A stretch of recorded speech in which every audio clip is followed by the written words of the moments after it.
है कि या ना तो सीबीआई इन्वेस्टिगेट करेगी ना ईडी इन्वेस्टिगेट करेगी, तो अब जिम्मेदारी कोर्ट पे है। कोर्ट क्या करती है? कोर्ट को एक जैसे 2G में एक SIT बनानी चाहिए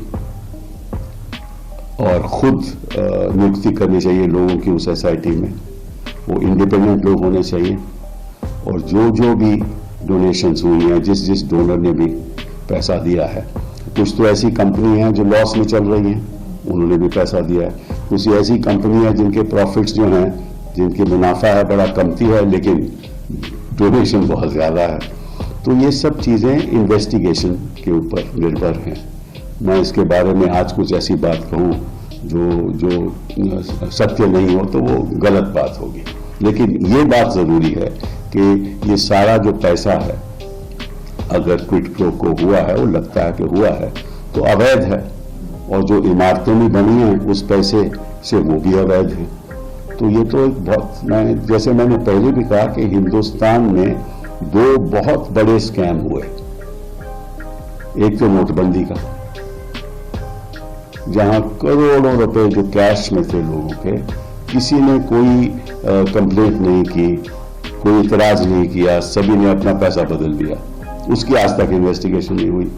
वो बहुत बड़ा स्कैम था। अब दूसरा उससे भी बड़ा स्कैम ये है, क्योंकि इस स्कैम के द्वारा तो इन्होंने अपनी पूंजी में जितना उनको चाहिए था डाल लिया, और दुनिया में सबसे समझ लीजिए कि सबसे बड़ी पूंजीपति पार्टी उभर के भाजपा आई है। अब देखना ये है कि कानून इसको किस नजरिए से देखता है। तो उसके बारे में तो मैं आज कुछ नहीं कह सकता, लेकिन आप ऐसा है कि आपकी तो पैकेज आपके पास होगा ना, ना खाऊंगा ना खाने दूंगा, तो पैकेज तो आपके पास है, पैकेज तो जरा चलाइए। ये तो आप लोगों के ऊपर निर्भर है। सर, एक ये सवाल भी खड़ा हो रहा है कि 2018 से इलेक्टोरल बॉन्ड्स की शुरुआत हुई थी, लेकिन जो डेटा दिया गया है 2019 से दिया गया है। तो ये जो एक साल का गैप लिया गया, उसकी डिटेल्स नहीं सामने आई है, उस पर भी कई अभी तो बड़े गैप हैं, अभी तो बहुत बड़े गैप हैं। गैप इन्वेस्टिगेशन में है, गैप मतलब कि किन लोगों ने कितना दिया। अभी ये भी पता करना चाहिए, और ये भी एक बहुत अहम सवाल है कि PM केयर्स में किसने दिया।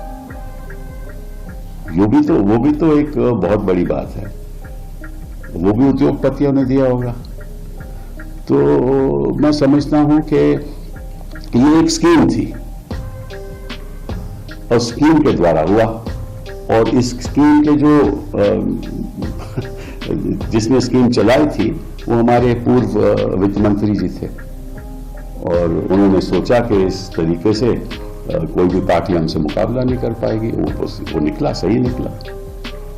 जिसके पास पैसा है उसी के पास खेल है।